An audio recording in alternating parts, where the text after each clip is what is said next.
Welcome to GT education. Last topic में हम लोगों ने सेंसेशन में जो टॉपिक था पूरा कंप्लीट कर दिया था। आज हम पूरा कंप्लीट करेंगे अटेंशन। अटेंशन इस टॉपिक में हम अटेंशन के मीनिंग के बारे में पढ़ेंगे, प्लस उसका नेचर और कैरेक्टरिस्टिक के बारे में पढ़ेंगे, प्लस उसके डिटर्मिनेंट्स के बारे में पढ़ेंगे। तो ये तीन चीज पे पूरा टॉपिक आपका रहता है।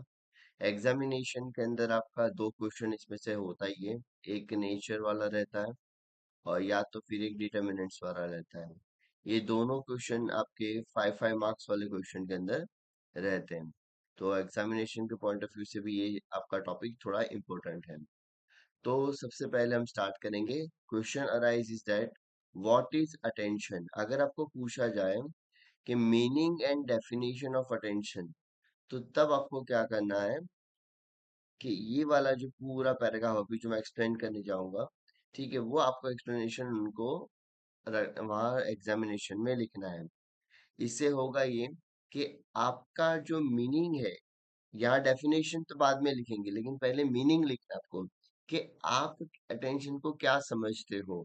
ठीक है, according to the textbook what is attention, और according to your point of view what is attention, that's we should describe here the surrounding world around in several kind of stimuli, but at a given time only a few of them can enter the brain via sense.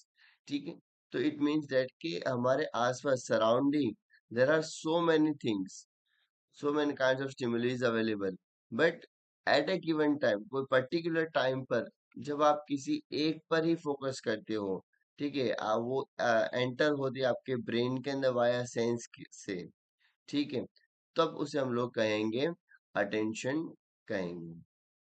मतलब हुआ ये कि आपके आसपास बहुत सारी चीजें हैं, but at a particular time, कोई भी एक पर्टिकुलर टाइम पर आप जिस चीज पर फोकस कर रहे हो, और ये वाली जो प्रोडक्ट है, ये वाली प्रोडक्ट आपके सेंस के थ्रू आपके ब्रेन में जाती है, तब उसे हम कहेंगे अटेंशन कहेंगे। ठीक है, तो देखो यहाँ सेंसरी जो है वो सेंसरी भी यहाँ वर्क करती है।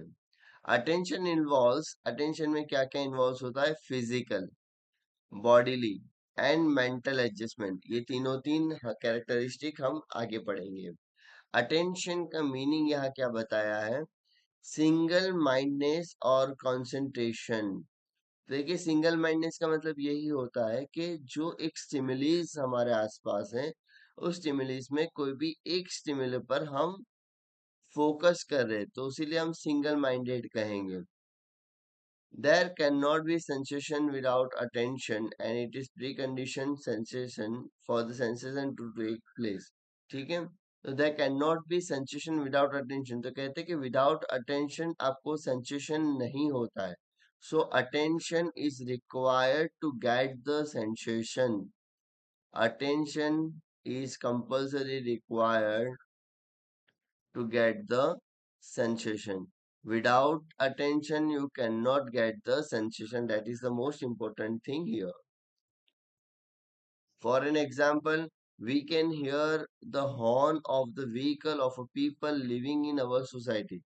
हमारी सोसाइटी में there are so many persons are living, and we know they also have vehicle and they play horn, but we can immediately recognize the sound and horn of the vehicle of our own family members.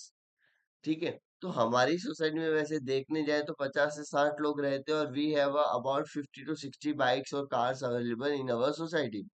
But as far as our family is concern, जब कभी भी हमारे family members वाला कोई हमारी गाड़ी या हमारी कार लेकर आता है, तो इमिडिएटली उसका जो वॉइस है, नॉइज है, उसके जो हॉर्न प्लेइंग से हो, वो हमें इमिडिएटली हम आइडेंटिफाई कर लेते हैं।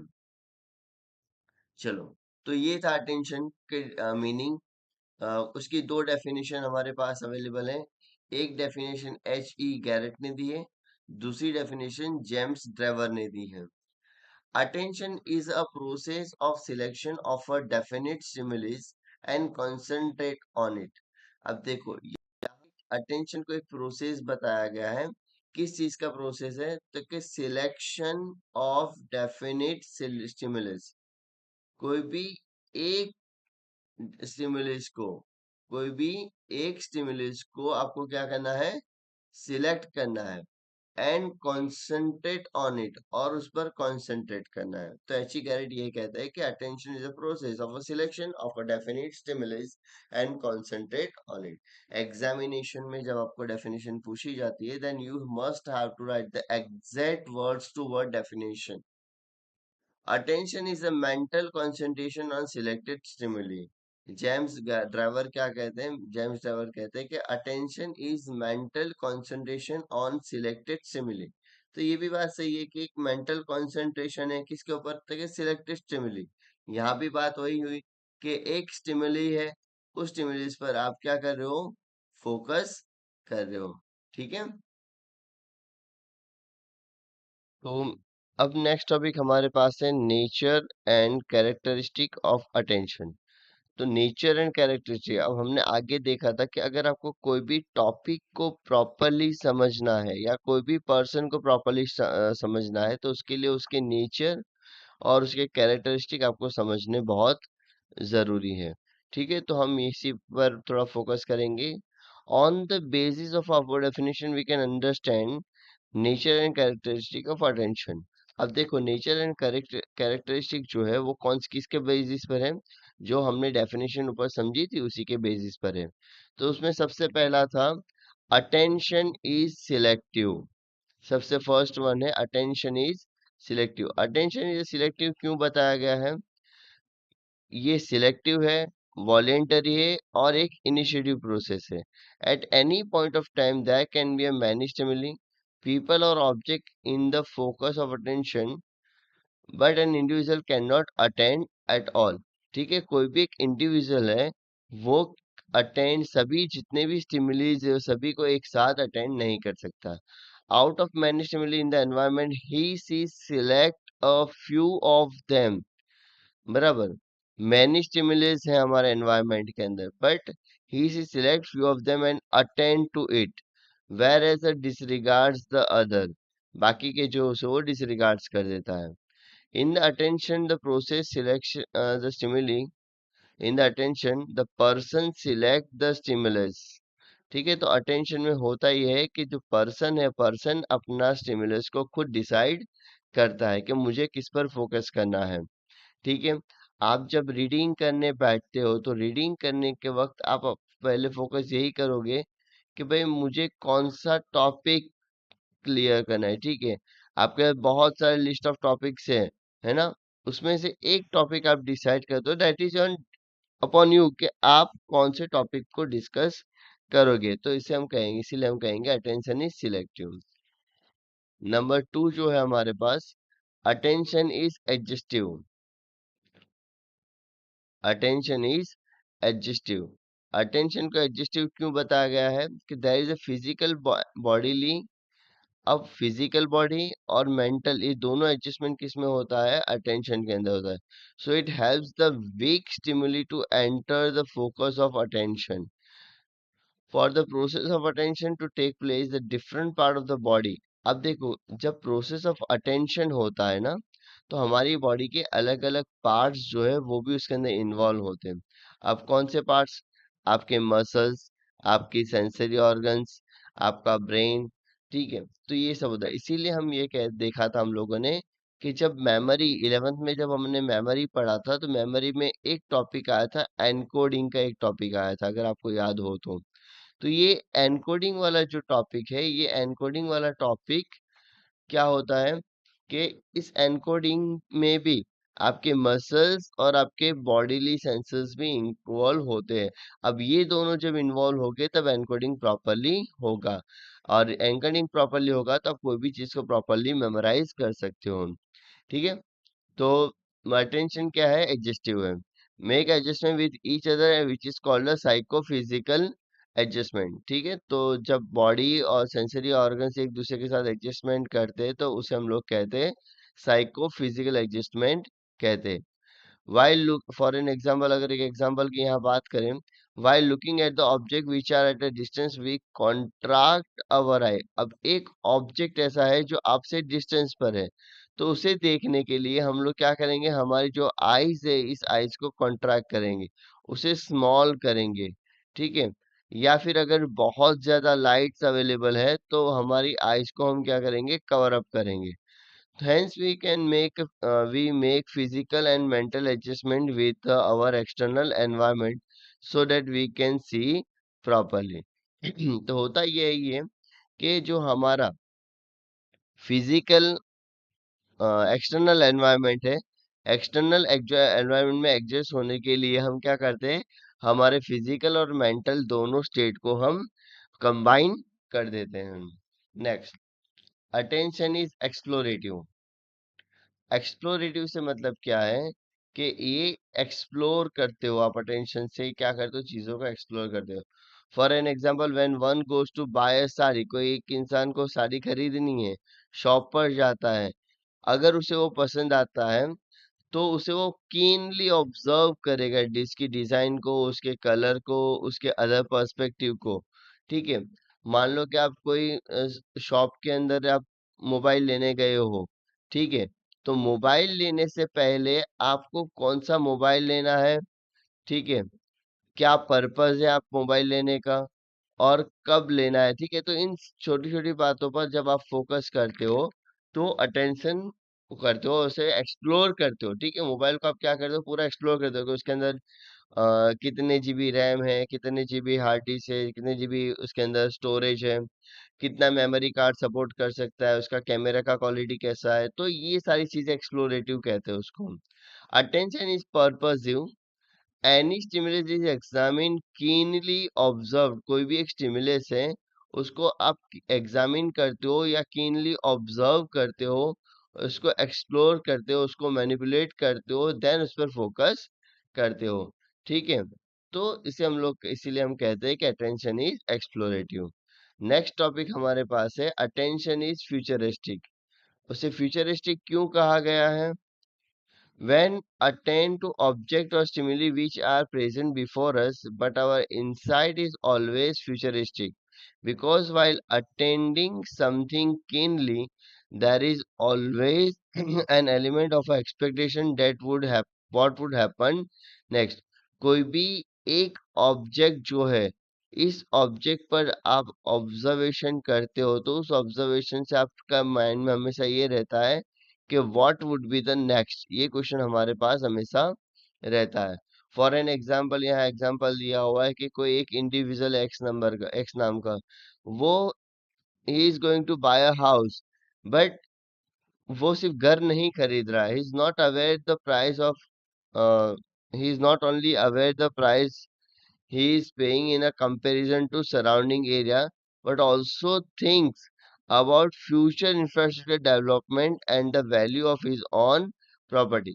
तो क्या आप कोई एक जगह पर घर खरीद रहे हो, तो घर खरीदने पर आप सिर्फ यही नहीं देखोगे कितना प्राइस है, ये देखकर आप घर तो नहीं ले लोगे। आप ये भी देखोगे कि जब फ्यूचर में आज से 4 साल पहले, 4 साल बाद या 5 साल बाद मेरे घर की कीमत क्या होगी, मेरे घर के आसपास कितना डेवलपमेंट होगा, मेरे घर के आसपास क्या क्या मुझे अवेलेबल होगा, फ्यूचर में जब मैं मेरा घर सेल करूंगा तो उसकी कितनी अमाउंट मुझे मिलेगी, ठीक है। तो ये सब बातें वो फ्यूचरिस्टिक डिसाइड करता है। नंबर 5 जो है, अटेंशन इज मोटिवेशनल। अटेंशन क्या है? मोटिवेशनल है। अब मोटिवेशनल क्यों कहा गया है? कि in paying attention to an object, event और problem, there is always a dynamic factor behind it. तो कि जब कोई आप एक ऑब्जेक्ट पर, एक्स नाम के ऑब्जेक्ट पर जब आप फोकस करते हो, तो फोकस करने के पीछे कोई एक ऑब्जेक्टिव होता है कि मैं इस चीज पर क्यों फोकस कर रहा हूँ।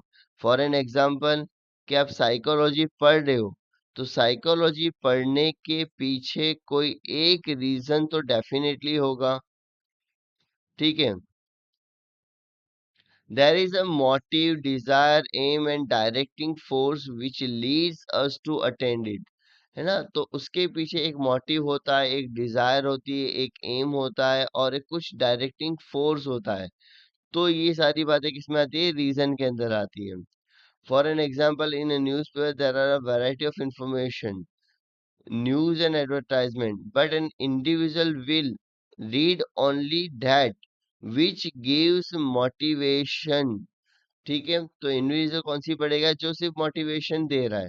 ठीक है, आ सुसाइड कमिट कर लिया किसी ने, ठीक है, कोई कूद कर मर, मतलब ओवरलोड सुसाइड की बात हो गई, या मान लो कि कोई तलाक की बात हो गई, ठीक है, तो ये सब बातें वो नहीं पढ़ेगा। क्यों नहीं पढ़ेगा? क्योंकि उसे उसको मोटिवेशन नहीं मिल रहा है। वो मोटिवेशन किसको मिलेगा? कि भाई मान लो कि कोई एक अनमैरिड बॉय या गर्ल है, ठीक है, उनको शादी करनी है, तो वो सिर्फ मैरिज एडवर्टाइजमेंट पर ही ज्यादा फोकस करेंगे। ऐसा क्यों होता है? क्योंकि उनका मोटिव क्या है? उनका मोटिव एक ही है अभी, और वो है मैरिज। ठीक है, कि जिनका मोटिव ही मैरिज है, तो वो किस पर फोकस करेंगे? मैरिज एडवर्टाइजमेंट पर फोकस करेंगे। अगर आप लोगों का अभी आपका मोटिव क्या है कि भाई ग्रेजुएशन, 12th एक अच्छी तरह से आपको पास आउट करना है, ये आपका अभी एक मोटिव है। तो इस मोटिव के रिगार्डिंग आप क्या करते हो? तो क्या आप भी वही फोकस करोगे, भाई मैं कैसे आगे पास कर सकता हूँ? ठीक है, नेक्स्ट, ये टॉपिक थोड़ा इम्पोर्टेंट है। There are the focus and fringe area of attention. Focus, जिस पर आप फोकस करते हो, फ्रिंज मतलब एक ऐसा स्पेस जिस पर आप फोकस नहीं करते हो। ठीक है, इसको यहाँ पर आपको फिगर ऑफ रूबिक्स वैस से समझाया गया है। एग्जाम पॉइंट ऑफ व्यू आपको डायरेक्टली क्वेश्चन ऐसे नहीं पूछा जाएगा, why attention are focus and fringe area of attention. आपको एग्जामिनेशन में क्वेश्चन इस तरह से पूछा जाएगा कि एक्सप्लेन्स द रूबिक्स वेज। इस तरह से आपको एग्जामिनेशन में पूछा जाता है। तो जब कभी भी आपको रूबिक्स वेज के बारे में पूछा जाता है, तो आपको ये पूरा टॉपिक एक साथ लिख देना है, तो आपको इजीली 3 मार्क्स आपको यहाँ पर मिल जाते हैं। Environmental objects which are attained to are in focus of attention, and object though present but are not directly attained to are said to be in margin of attention। अब देखो, environmental जो भी object है which are attended to or in focus, जिस पर हम attend कर रहे हैं, वो उस पर हमारा फोकस है। And object though present but are not directly attended, but और ऐसे ऑब्जेक्ट जो प्रेजेंट तो अवेलेबल है बट हम डायरेक्टली उस पर फोकस नहीं करते। तो जिस पर हम डायरेक्टली फोकस नहीं करते, तो ऐसे एरिया को हम क्या कहेंगे? मार्जिन ऑफ अटेंशन कहेंगे। For example, we look at the lighted candle. जली हुई जलती हुई एक कैंडल पर अगर हम फोकस करें डार्क रूम के अंदर, then the candle become the focus and everything else comes in the margin of attention। है ना, एक कैंडल, डार्क रूम के अंदर एक कैंडल बर्न हो रही है, जब इस कैंडल पर आप फोकस करोगे एक डार्क रूम के अंदर, तो आपको ऐसा लगेगा कि कैंडल पर आपका जब फोकस जाएगा, तब आसपास की जितनी भी चीजें हैं, this all will be blank और ब्लैक कलर हो जाएगा। ठीक है, और जब आप ब्लैक कलर पे फोकस करते हो, तब आपका जो कैंडल है, उस कैंडल पर भी इफेक्ट आपको देखने के लिए मिलेगा।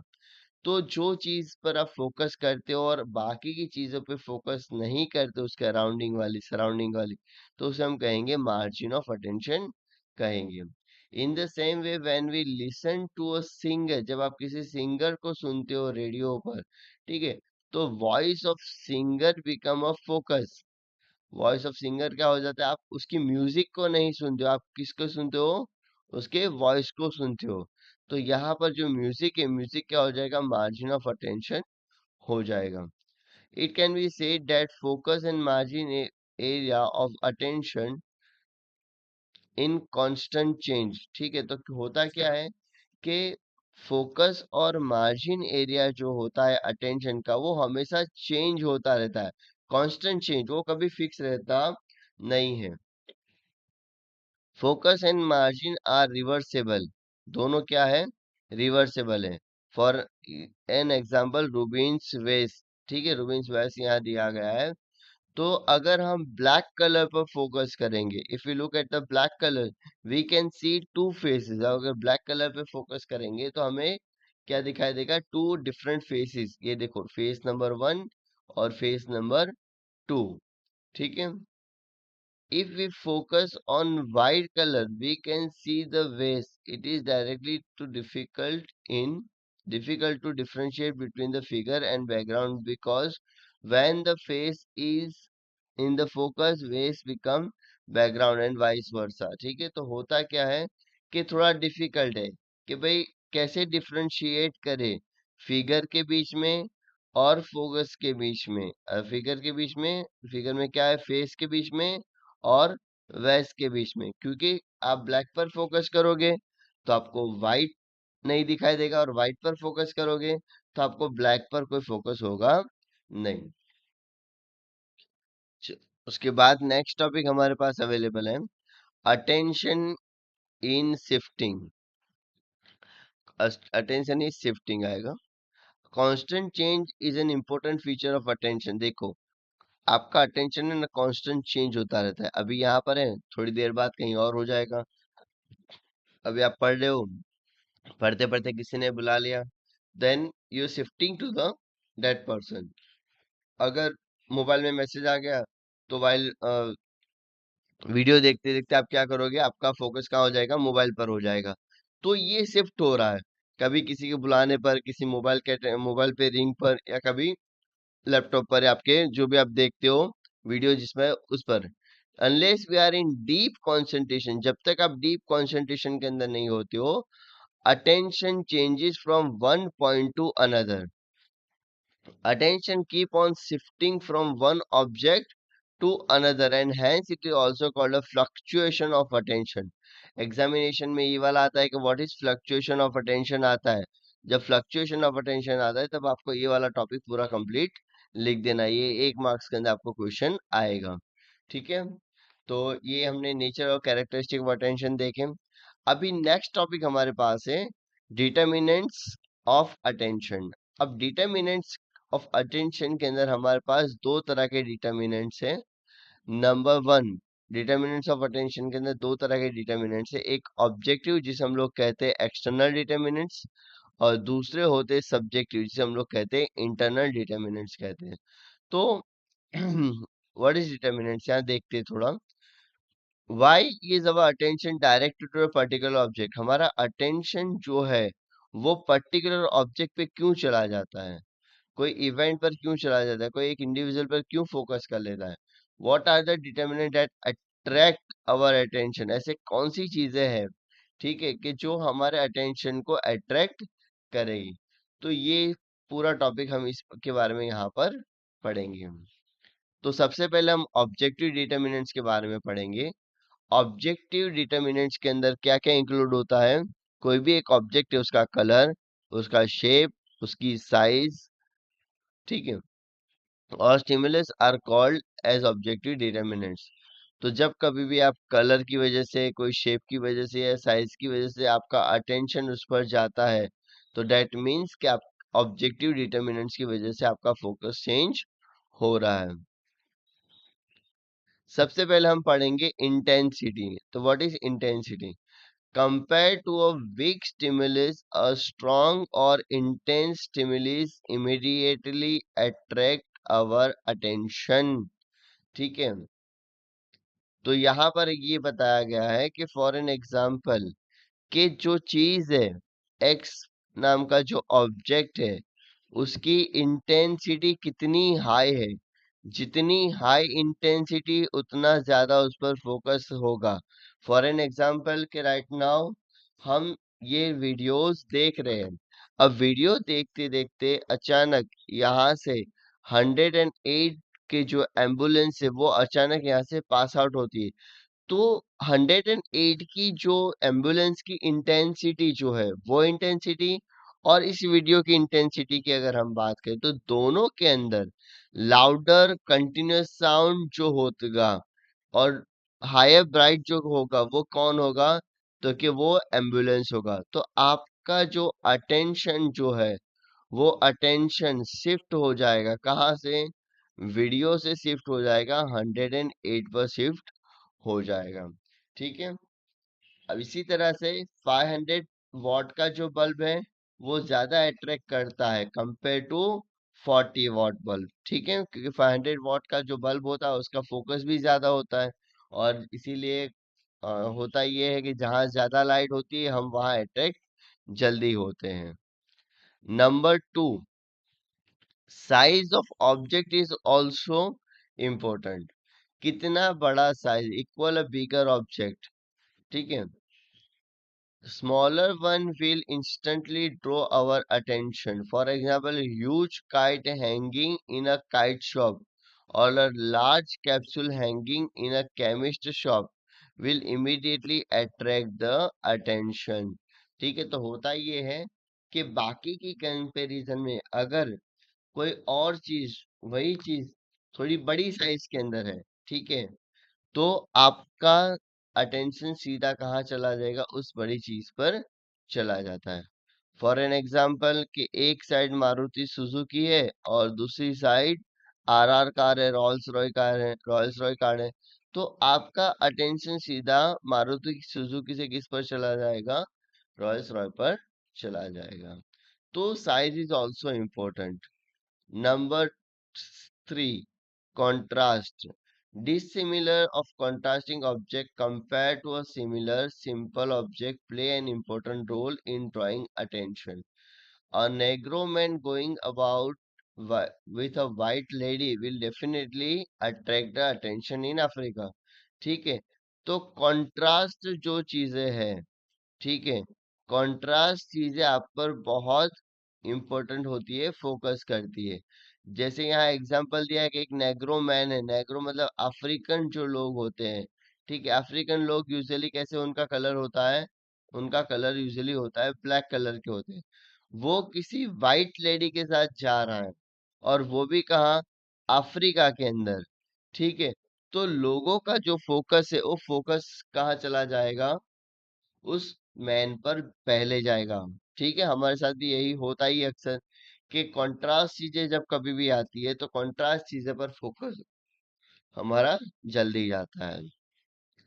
नंबर 4 है motion. Compare to still object, moving object draw people's attention more quickly. एक ऑब्जेक्ट एक्स नाम का जो ऑब्जेक्ट है वो स्टील ऑब्जेक्ट है। स्टील ऑब्जेक्ट से मतलब ये है कि वो एक जगह पर रुका हुआ है। वाई नाम का जो ऑब्जेक्ट है, ये वाई नाम का जो ऑब्जेक्ट है वो कंटिन्यूअसली मूव होता ही रहता है।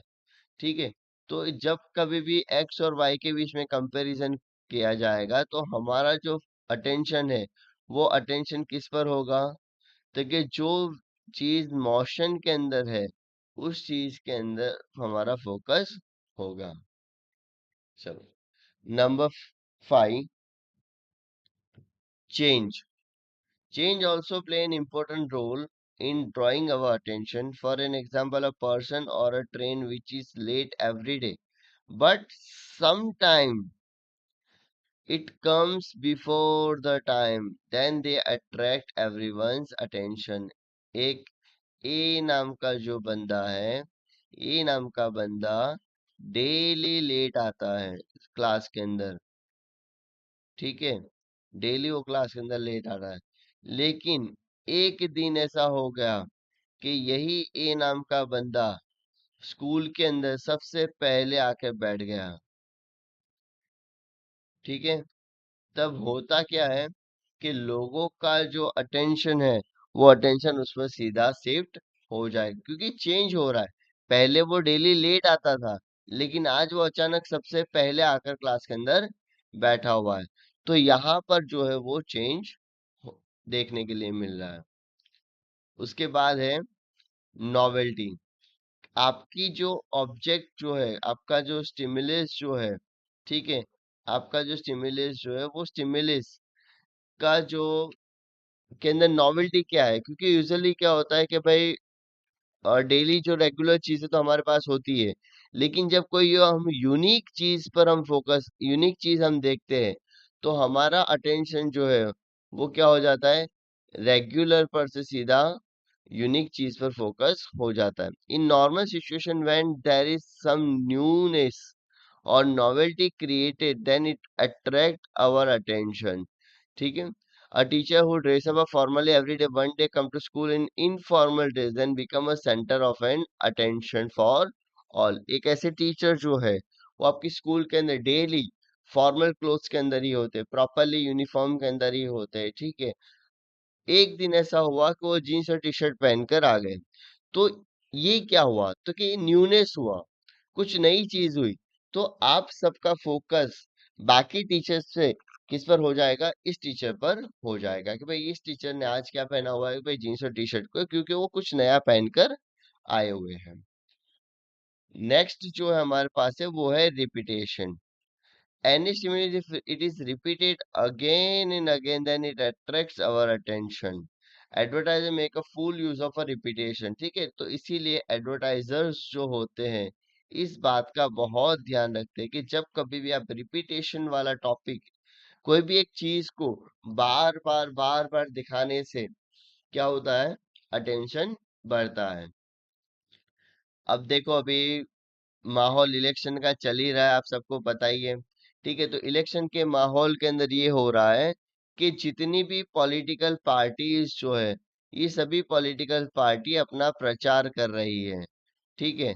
अपना प्रचार कर रही है और ये प्रचार के बाद वक्त वो क्या करते हैं कि उनका जो मोटो जो है कि वो क्यों इलेक्शन के अंदर खड़े हुए, वो बार बार सुबह से लेके शाम तक वो कंटिन्यूअसली बोलते ही रहते हैं। ठीक है। कि हम ये करेंगे वो करेंगे, तो ये जो एक ही स्टेटमेंट बार बार रिपीट होता है तो इस पर क्या होता है कि हमारा फोकस चला जाता है। ठीक है। हमारा फोकस उसके टुवर्ड्स रहता है। नेक्स्ट जो है, और ये ऑब्जेक्ट के अंदर लास्ट जो है वो है कलर। ठीक है। In the present age, advertisers, along with a black and white, use wide variety of colors to attract the attention of the people। ठीक है। तो होता ये है कि जो एडवर्टाइजर्स होते हैं, एडवर्टाइजर्स क्या करते हैं, वो उनका काम ऐसा है कि ब्लैक एंड व्हाइट को छोड़कर आज वो वैरायटी ऑफ कलर्स को इस्तेमाल ज्यादा करते हैं। अभी वैरायटी ऑफ कलर्स जो है, वैरायटी ऑफ कलर को इस्तेमाल ज्यादा करने से होता ये है कि लोगों की जो अट्रैक्शन पावर है वो कलरफुल पर ज्यादा आ जाती है। ठीक है। In compare to black and white, एक side black and white shirt, black and white एक फोटो है और दूसरी साइड एक कलरफुल फुल एडिटिंग वाली वीडियो फोटो है। तो जो लोगों का अटेंशन है वो ब्लैक एंड व्हाइट से सीधा कलरफुल और एडिटेड जो फोटो है उस पर ज्यादा जाएगा।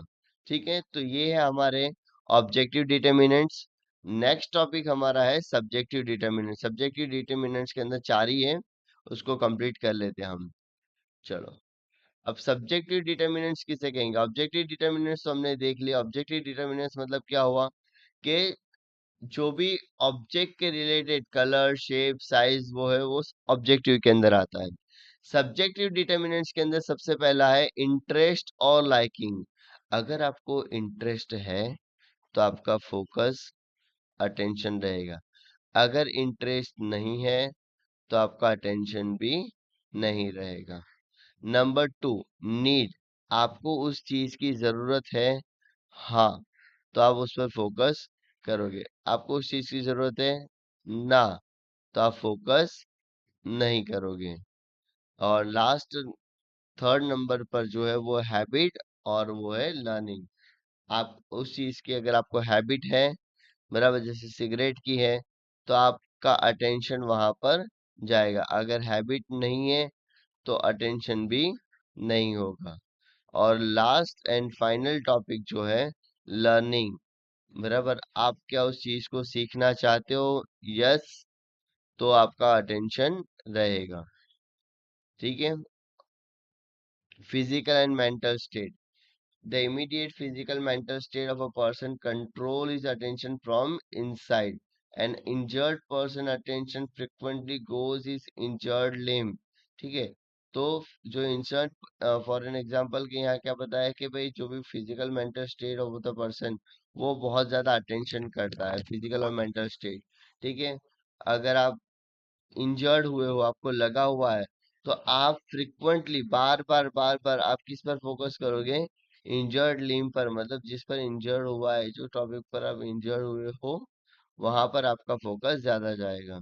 Mental tension and worry will affect, also affect our attention. ठीक है, जो टेंशन होता है वो भी हमारे अटेंशन को अफेक्ट करता है। तो ये हमारा पूरा अटेंशन का टॉपिक मैंने आपको एक्सप्लेन कर दिया है। ठीक है, एग्जामिनेशन के पॉइंट ऑफ व्यू से अटेंशन का टॉपिक थोड़ा इंपॉर्टेंट रहता है, तो आप लोग इस टॉपिक को प्रॉपरली समझे। Thank you very much.